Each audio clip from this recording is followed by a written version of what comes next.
up, Sauce Gang, and welcome back to the channel. Hot Sauce Beats are with a massive reaction for you because Matt Pat over at Game Theory just dropped Game Theory GTA 6 spoiled its entire story in the trailer, Grand Theft Auto 6. Now, as you guys know, unless if you've been living under a rock, the GTA 6 trailer officially dropped. It also broke Mr. Beast's record for most views in a 24-hour period, and this game looks hecka insane. I'm beyond hype.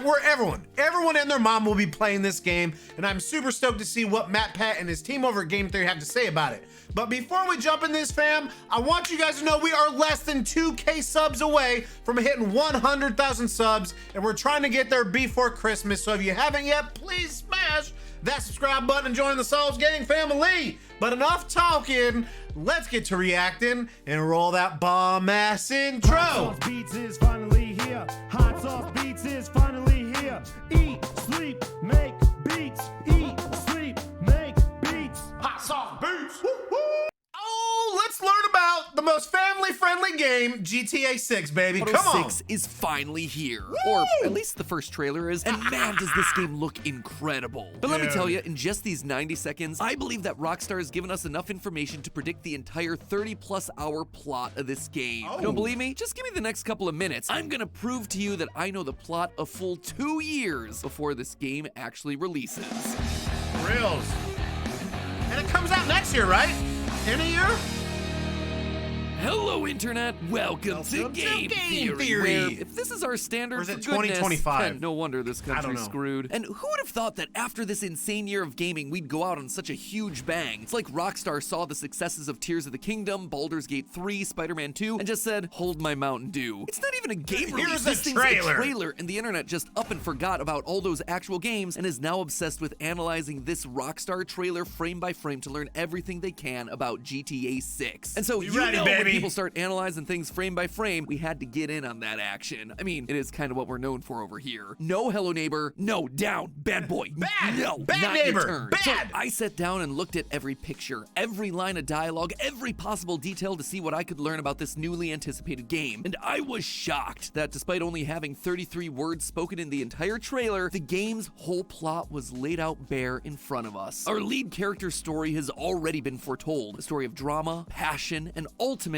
betrayal. Spoiler alert, friends, there are no happy endings in this one. So have your getaway cars ready, theorists. I've got a feeling we're gonna have ourselves a 5-star wanted level after I give away the secrets of GTA 6. The first and most obvious piece of evidence coming out of this trailer is probably the backing track. So let's just start there. Music is one of the most important parts of any trailer. It's gonna help set the tone, it's gonna emphasize the setting, the location, and if it doesn't fit, you're really gonna notice it. But Rockstar also has themselves a habit of taking the use of music one step further. They tend to use songs with specific lyrics to hint at what their story is going to be about. You can see them playing with this concept during the build-up to GTA 4. The core plot was pretty obvious, thanks to the dialogue telling us that the lead character Nico was looking for someone. But the lyrics of the song actually took this a step further. In a TV trailer, they used the song Vagabond by Greenskeepers, which opens with lyrics like this, quote, "From far away I came, got away from seeing red. I want to shoot you down now for the things you did. I came a long way to see you. Now I wish you were dead." And when the game eventually came out, it was revealed that Nico had traveled from Yugoslavia, a faraway place, to kill the man who betrayed his unit in the Yugoslav wars. A man that made him see red with anger that he now wants dead. See what I'm saying here? It is not subtle. Lyrics are giving us more context around the main plot of the story. All given away. Rockstar then continued doing this with the GTA 5 trailers, with the second trailer using the song Skeletons by Stevie Wonder. Quote again, "Skeletons in your closet itching to come outside." GTA 5 was all about Michael lying about who he was. His friends thought he was dead, but instead he'd made a deal with the FBI and went into witness protection. And when the song goes on to say, "She said it wasn't polite to tell a white one," he said one white lie turns into a black one. It's all about how Michael omitted the truth, telling small white lies to the people around him, which continued to grow into bigger and bigger lies, black lies, leading to massive altercations and, depending on the ending you chose, the ending of one of the characters' lives. So what song then is giving us all the information for this new possibilities are GTA endless, 6 dude, in trailer? GTA. Well, it's called "Love is a Long Road" by Tom Petty. And the lyrics lyrics are coming from a man's perspective, singing about a woman that he loves. In the trailer, we're introduced to our two lead characters, Lucia and Jason, who appear to be romantically involved, which leads me to believe that this song is about them and their relationship, told from Jason's perspective. The first verse of the song uses lines like, "There was a girl I knew. She said she cared about me. She tried to make my world the way she thought it should be." And we see exactly this happening throughout the trailer. Lucia is the one running the show. She's the one doing most of the talking, giving us a big speech about how they need to stick together. She's the one counting the money in the car. And when they're robbing convenience stores, she's gonna be the one that leaves. That's why all these lyrics feel so passive and more focused on what she thinks is best rather than what he wants. She tried to make my world what she thought it should be. So the fact that the lyrics are lining up with what we see in the trailer means that the rest of the lyrics in the song could probably be offering us more clues about what to expect in the game. For starters, we know that their relationship will eventually come to an end. The lyrics from the third verse say, "It was hard to give up. Some things are hard to let go. Some things are never enough." Notice that it's all being said in the past tense. This long road of love that this couple was on, it's over now. It's all gotta come to an end, chat. It's all gotta end. Some things are hard to let go. Some things are never enough. It seems to be referring to their lives as criminals. Either the money that they're getting or the thrill and adrenaline here is never enough. There's always gotta be just one more heist. The trailer places an emphasis on money in the final few shots. We get a nice big close-up of Lucia holding a big old wad of cash in the front seat as the police drive past, and we only see him pulling out guns in convenience stores, places where the only thing you're gonna be taking is petty cash from the register. It's likely that one of them wanted to get out of this life and the other one kept them in. We also get the line, "I'll give her one more chance." In fact, we actually get that line twice, which solidifies the idea that this is all about Lucia. She's the one calling the shots and seems to be the one that's more focused on doing just one more heist. But She's Jason, well, it seems like Jason may have other plans. You see, when looking back through the trailer, I noticed that Jason's face is never fully shown. It's always obscured in some way. The two major shots of him are in the car and during the ending motel scene. Both times, we only get to see one half of his face. This is classic visual shorthand for someone hiding a part of themselves from us. By hiding one half of their face, we never actually get to connect with who they really are, get a sense of their full character. Think about like the Phantom of the Opera. He's hiding half of himself under a mask. We don't get to see the other half of who he truly is until the mask is removed, and finally then we realize, yeah, that guy, he's not that great. He was actually hiding a lot of awful stuff. The burns on his face, but also symbolically the evil in his heart. Compare that to Lucia, who regularly faces the camera practically straight on. She has nothing to hide. The only time that we see Jason forward facing in this entire thing is during the heist sections, where he and Lucia are wearing bandanas to hide their identities. So again, not allowing us as the audience to fully see who he is or get a sense of whether or not we can truly trust him. And trust is actually a key point here. It's literally the final word from each Wasn't he character in saying the she trailer. was And when Lucia poses it as a question to Jason, look at how he responds. Trust?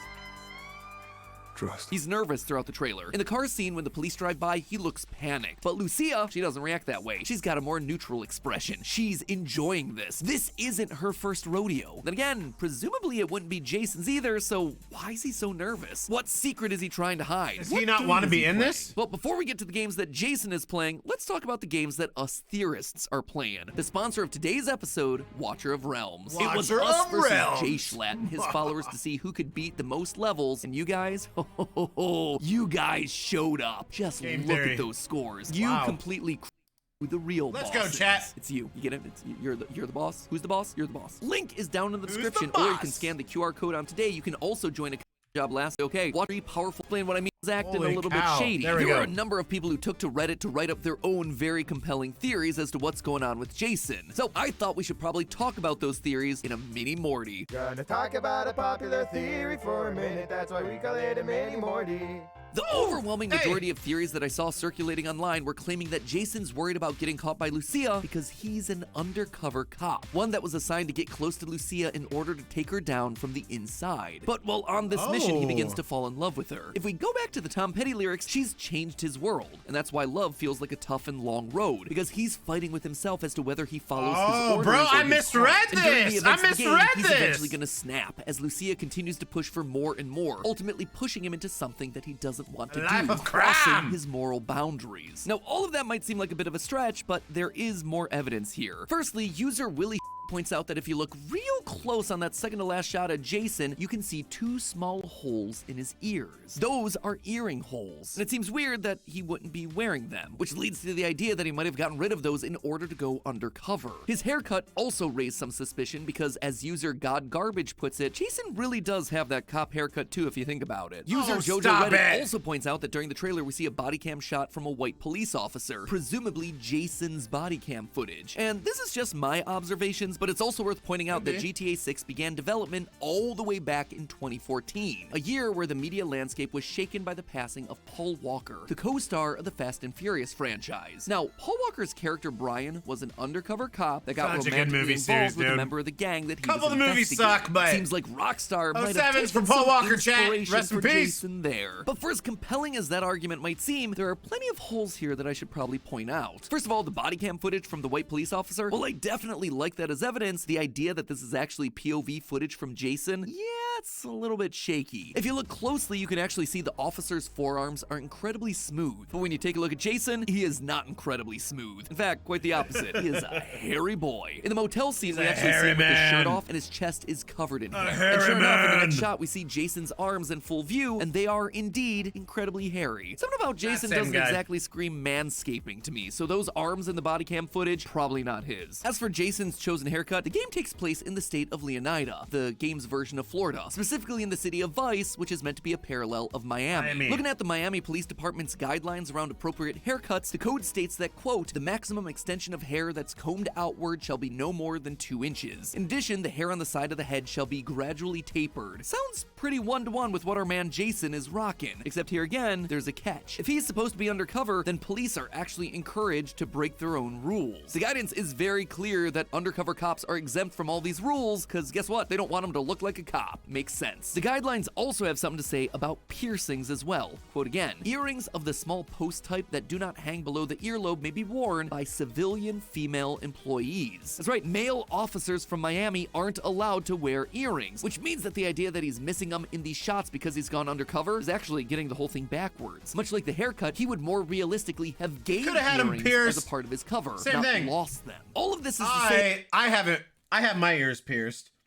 and I mean, I haven't worn an earring in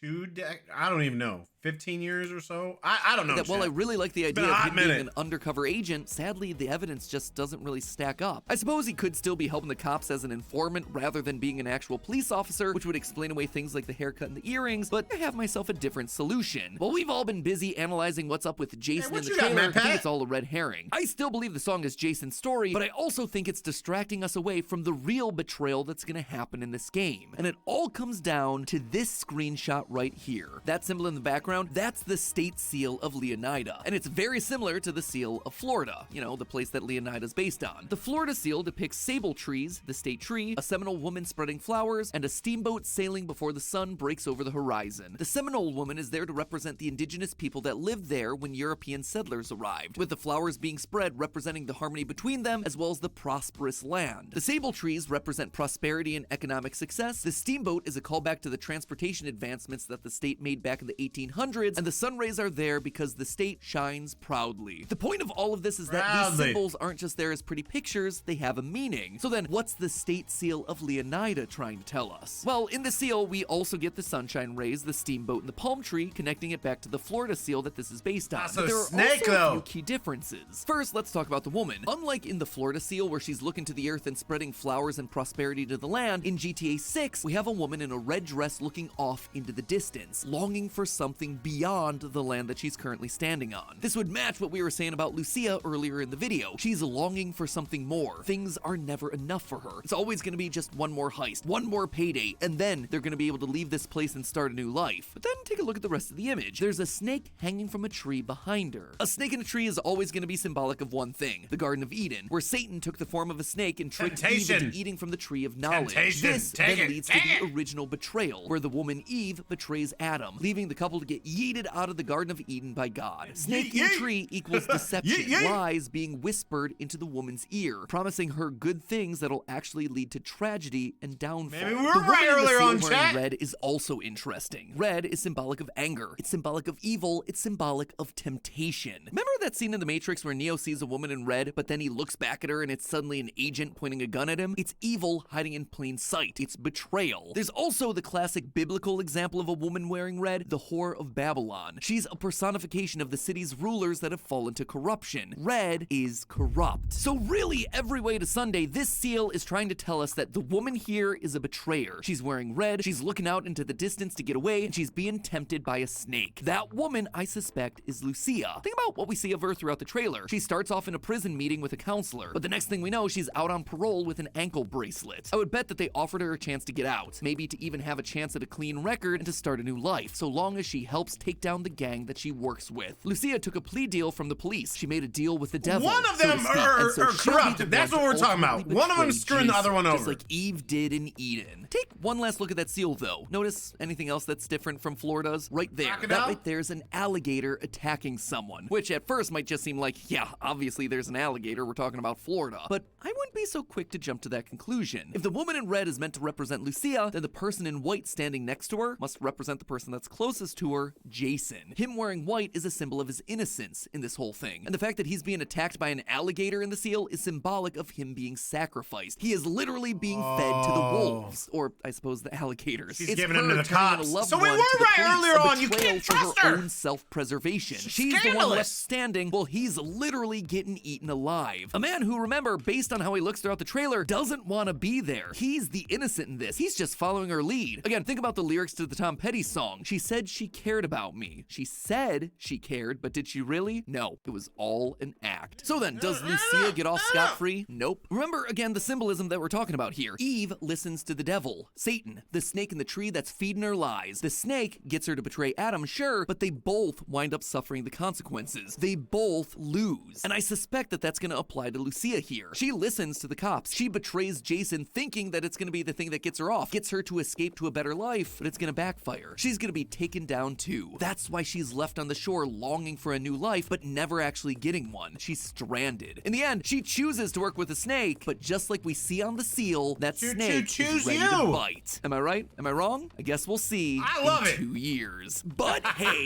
that's just a a theory. theory. A game theory. Thanks for watching. And if you want to keep filling up on GTA content in the run-up to 2025, why not watch our old theory about whether the game's police have some sort of racial bias programmed Are in? they Or you could racist? watch our video where we figure out whether Eagle Vision from a All right, we did watch that actually. All right, let me bring you in, chat. Let me bring you in, dude. Yeah, I got a feeling about just from what we've seen here. I mean, you definitely got to think she's the one trying to get the upper hand on him and betray him. I think she's trying to frame him, turn him in, you know, collect some evidence for the ops, and turn him over for her freedom.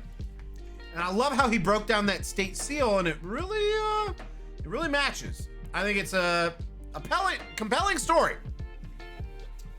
I think it hit the nail on the head on the last series. So let me know what you guys think. Do you have any other conflicting theories? Do you like it? What do you guys like? Let me know. Make sure you show Matt Pat at Game Theory some love by subscribing to his channel. And again, chat, we're trying to get to 100K subs before Christmas. We're less than 2K away. So if you haven't yet, please smash that subscribe button and join the Sauce Gang family. Enjoy the rest of your weekend. And remember, it's eat, sleep, and make beats, and as usual, be kind of one another. That's all I got. Boom, I'm out. Got my love for the Sauce Gang.